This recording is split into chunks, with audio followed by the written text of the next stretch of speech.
Welcome back to another technical deep dive here in the debug zone. Today we're tackling a big question and breaking it down with us from other users. Hopefully this clears up some misconceptions and helps you get the answer you need. So buckle up, stay a little curious, and let's jump right in.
And that's a wrap.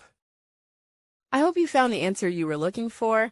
If you did, take a second to hit that subscribe button. It really helps out. And let me know in the comments which solution worked best for you.